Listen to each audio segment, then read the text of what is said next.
First of all, I'd like to say how blessed I am to share a stage with Pamela, Robert, and the backing they've given and support.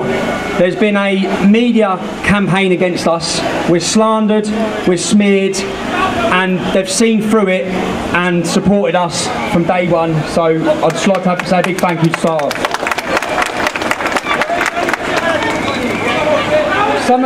Some of you may have heard about 6 weeks ago, there was a car stopped in England. It had an IED, it had shotguns, and they had machetes. They were travelling to our demonstration to attack, murder, and kill us. This is what this is like Baghdad. This is in Britain. That they disagree, so they want to murder, kill, and maim. Now, England.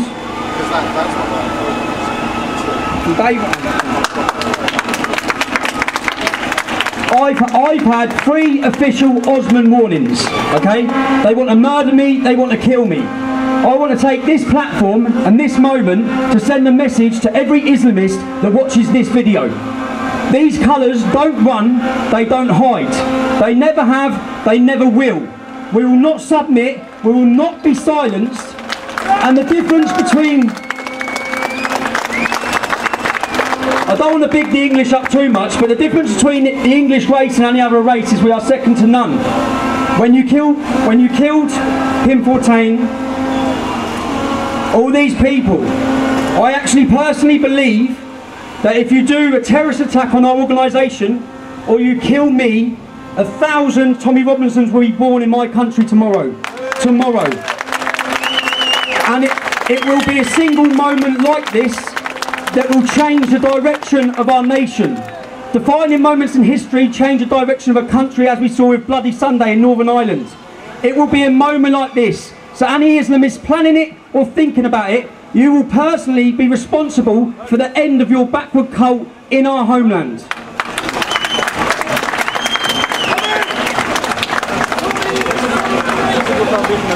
There are dark times ahead.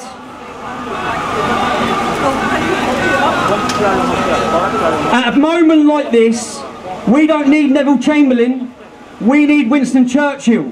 We need leaders, not appeasers. We need brave people.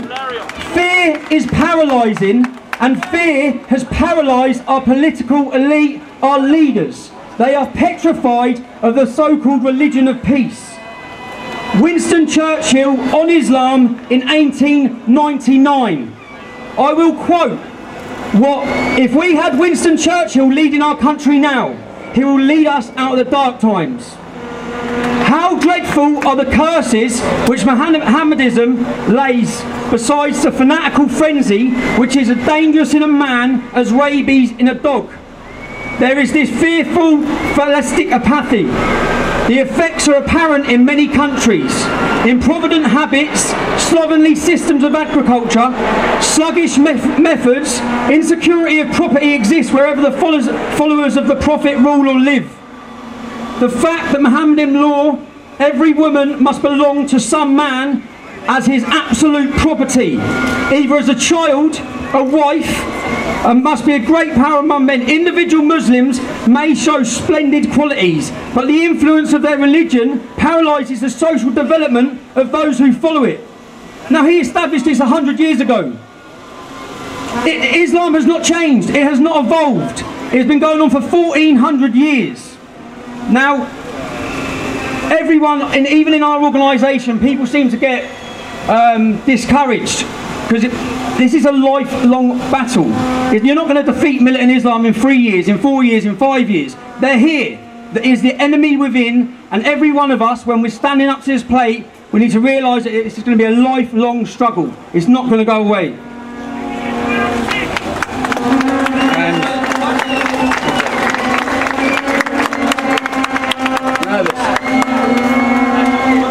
Freedom doesn't come cheap.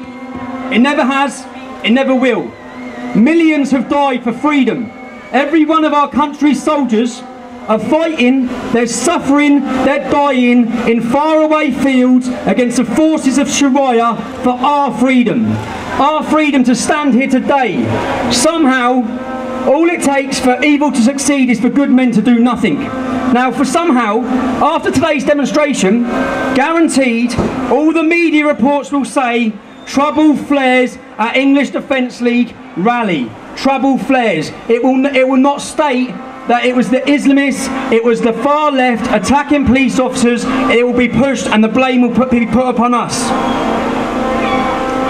So, anyway, that's it. I'm going to make it short and sweet. And obviously, Malmo, we're in Sweden. You have some beautiful women in Sweden, man. I've only been here for 2 days, so I'll give you a round of applause for that. But it is like an invading army.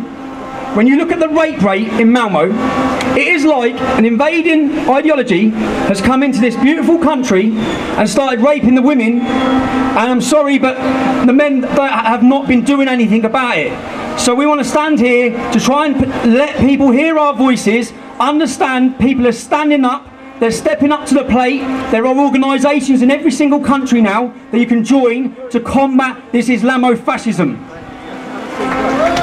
Sweating, boy.